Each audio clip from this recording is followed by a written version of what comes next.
I was 3 weeks into my fourth winter in the Alaskan wilderness when the thermometer hit minus 47 degrees Fahrenheit. My cabin's external temperature gauge had stopped working at minus 60, so I knew the actual reading was somewhere beyond that. My food stores were at 28% capacity. I had exactly 43 days of calculated rations remaining before I would need to hunt, trap, or eat the seed stock I'd been preserving for spring planting. That particular night, something most people don't understand happened inside my cabin. The moisture from my breath, combined with the wood smoke from my stove and the natural humidity from my stored vegetables, created a layer of frost that built up inside the walls themselves. By morning, that frost had penetrated the insulation I'd created using moss and animal fat, reducing its insulating capacity by approximately 32%. A typical homesteader would have woken up, panicked, and tried to patch the walls from the outside in those conditions. Instead, I did something unconventional. I increased the internal fire temperature by 12 degrees, allowed the frost to melt slowly over 8 hours, and then implemented a technique I'd learned decades earlier that completely prevented the problem from happening again. That single decision, which took 7 minutes to implement and cost me roughly 15% of my daily firewood supply, kept me alive through a winter that killed 2 other men attempting to settle in the same region. It was then that I realized something that would define the next 40 years of my life in the Alaskan wilderness. Everyone else was following methods from the 1920s.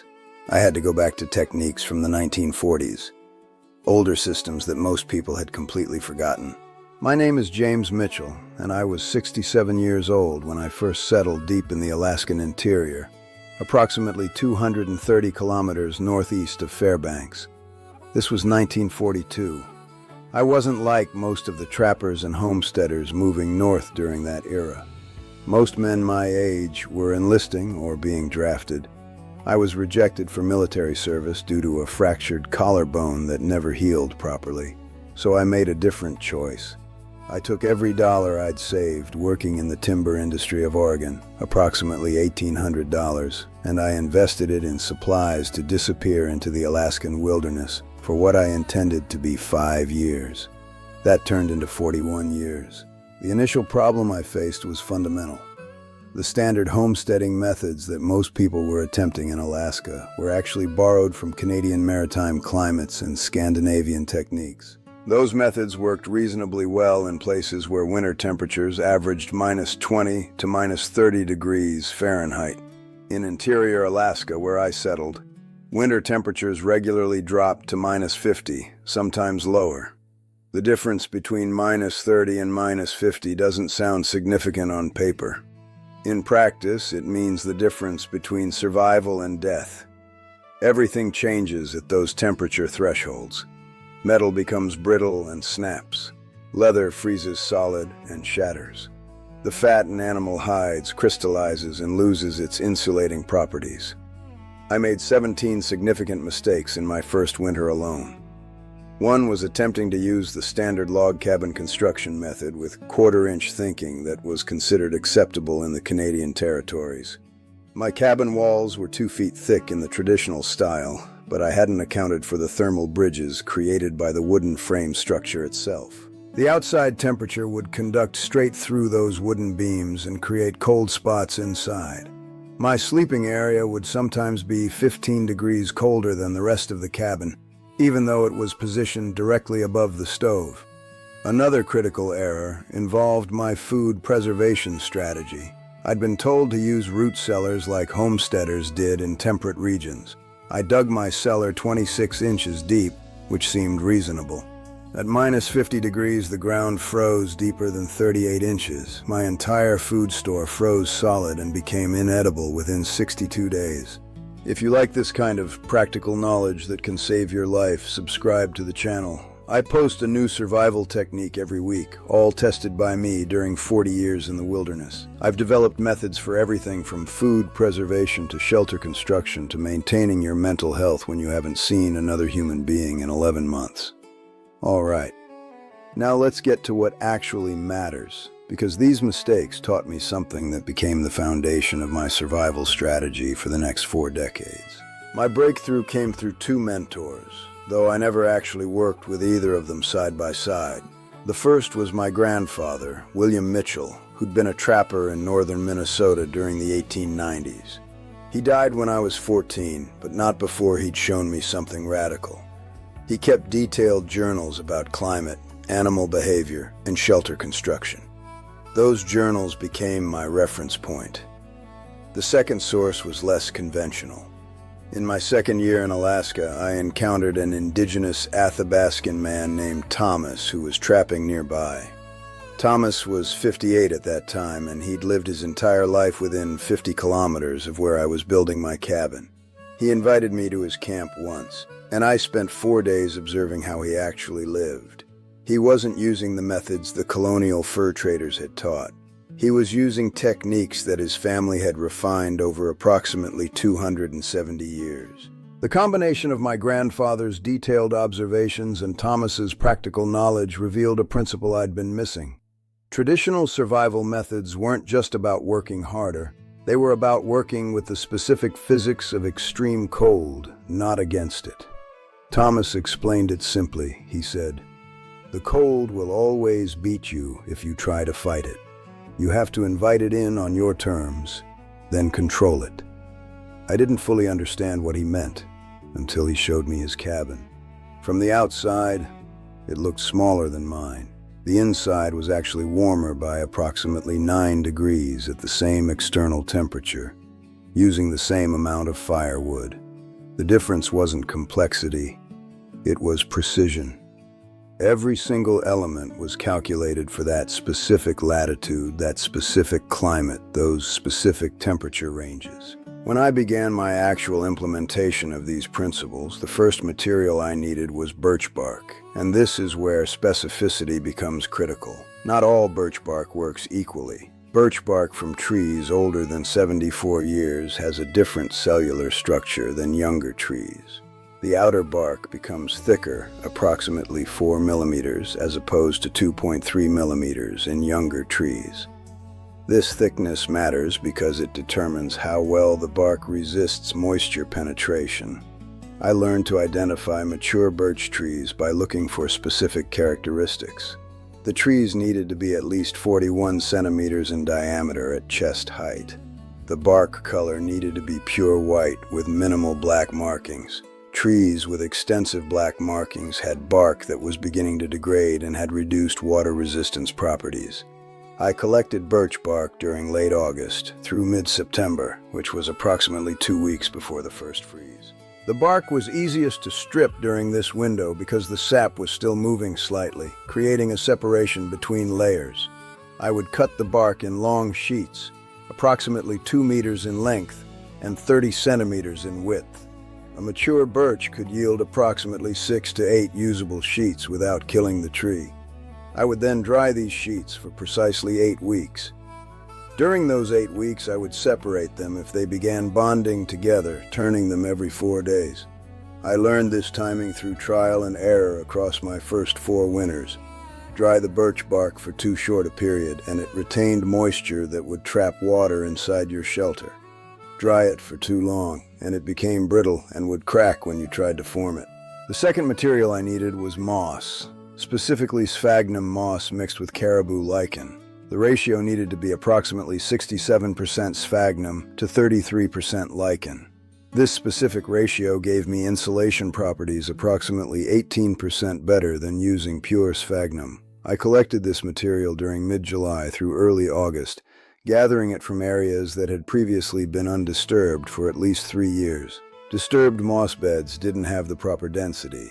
A proper collection area would yield approximately 43 kilograms of material from a plot measuring 2 meters by 3 meters. I would spread this material on raised racks made of branches, allowing air to flow underneath for precise drying.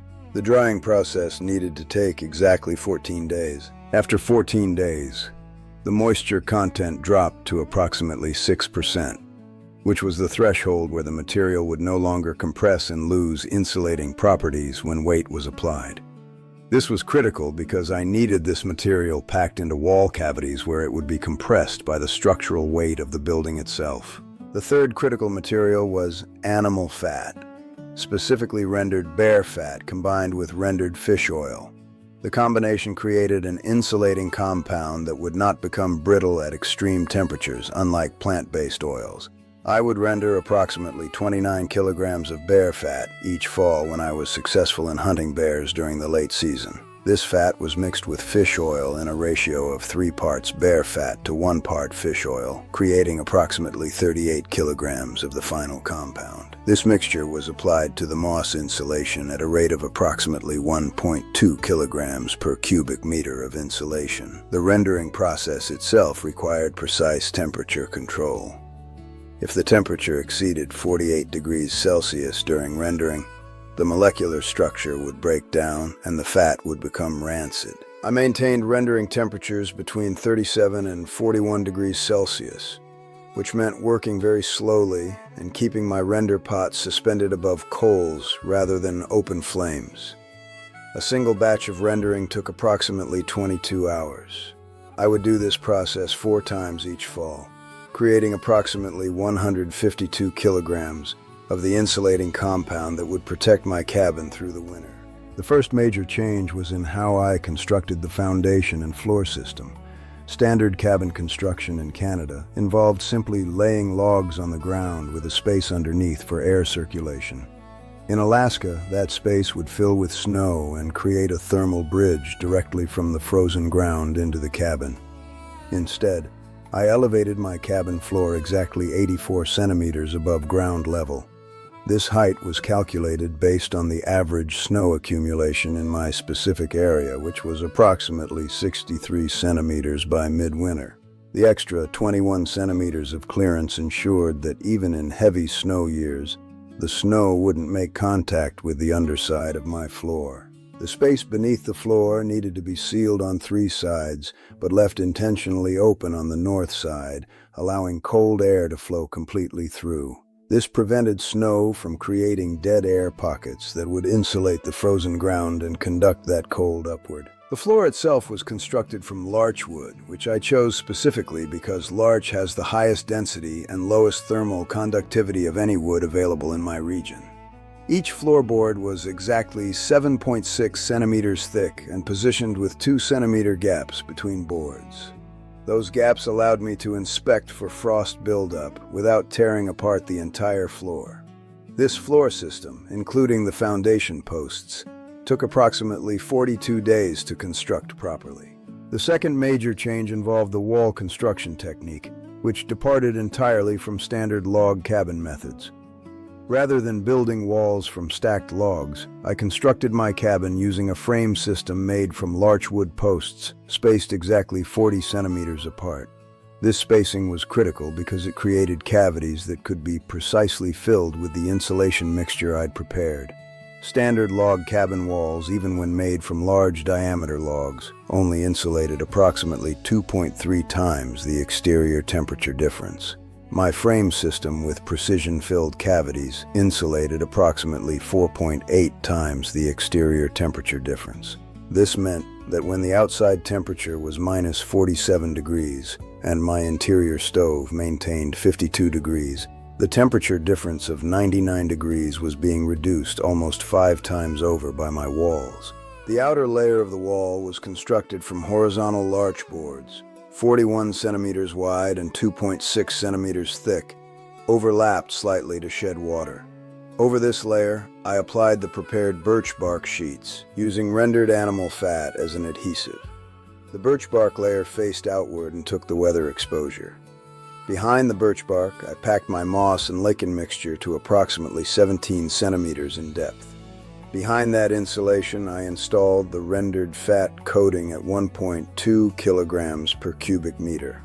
Finally, the interior wall was finished with vertical boards from birch or spruce, 30 centimeters wide and 1.6 centimeters thick.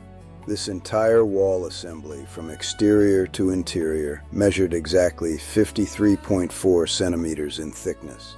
Building these walls required approximately 118 days of work, spread across the summer and early fall months. The third major change addressed the roof system, which was perhaps the most critical element because approximately 38% of heat loss in a structure occurs through the roof in extreme cold. I constructed a roof that was intentionally more complex than necessary. The outer layer was birch bark sheets arranged in overlapping shingles. Beneath the birch bark, I installed a layer of sphagnum moss and lichen exactly 9 centimeters deep. Beneath that moss layer, I created an air gap of exactly 12 centimeters. This air gap was the innovation that most trappers would have skipped as wasteful. In extreme cold, that air gap served a critical function. Any moisture that managed to condense on the bottom of the outer birch bark layer would form ice crystals suspended in the air gap rather than dripping down onto the interior living space. The air gap also created a secondary thermal barrier. By the time cold tried to penetrate through the birch bark, through the moss insulation, across the air gap, and then through another layer of moss insulation, the temperature had been reduced by approximately 43 degrees. Behind the second moss layer, I installed the interior roof boards, which were attached with wooden pegs rather than nails. Metal nails in extreme cold would conduct temperature changes directly from outside to inside. Wooden pegs eliminated this thermal bridge. The roof angle was calculated at exactly 32 degrees to ensure that snow would slide off without creating dangerous accumulations, but shallow enough that it would slide slowly and create a protective layer rather than falling suddenly. The fourth element addressed heating and ventilation, which sounds simple but was actually the most technically demanding system I built. Most cabins of that era used a single wood stove that heated poorly and created deadly carbon monoxide accumulation. I constructed a system with 3 separate heat zones. The primary zone was a central stove positioned 41 centimeters from the exact geometric center of my cabin.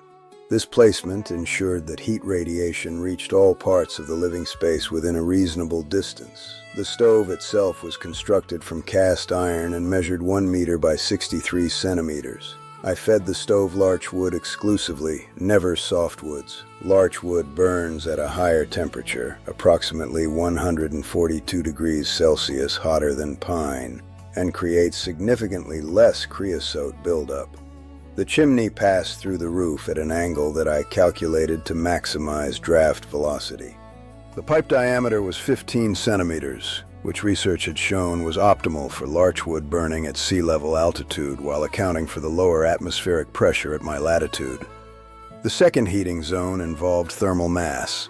I constructed a bench along the eastern wall, and beneath this bench, I created a series of stone-filled channels. These channels connected to the stove chimney in such a way that rising exhaust gases would pass through the channels, transfer their heat to the stones, and then exit. The thermal mass of these stones, approximately 341 kilograms of riverstone, would release that heat gradually throughout the evening, sometimes 12 to 16 hours after the fire had died down. The third heating zone was passive.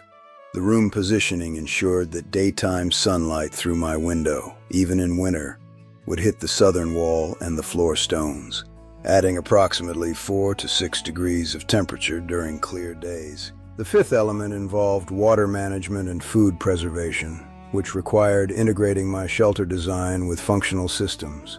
I constructed what I called a cold porch, an entry space approximately 2 meters deep that served multiple functions. This porch was deliberately kept at a temperature between -15 and -10 degrees Celsius. When I brought in fresh water from my collection system, it would warm to this porch temperature gradually rather than being brought directly into the main cabin. This prevented the thermal shock that would otherwise occur. More critically, this cold porch became my root cellar and preservation space. By maintaining it at that precise temperature, I could keep foods in a suspended state where they wouldn't freeze solid but also wouldn't rot. Root vegetables stored at -8 degrees could be preserved for approximately 197 days before quality degradation became noticeable. I built shelf systems in this cold porch from larch wood, spaced exactly 12 centimeters apart to allow air circulation. The shelves held approximately 208 kilograms of preserved food when fully stocked. Cured meats, dried fish, preserved vegetables, all remained in perfect condition throughout the winter. The ventilation of this space was critical. A single opening on the north side of the cold porch, 41 centimeters in diameter, allowed cold outside air to maintain the temperature. The design included a system of baffles that prevented wind from driving directly into the space, but still allowed air exchange. This system meant I never needed to use precious fuel to artificially preserve food.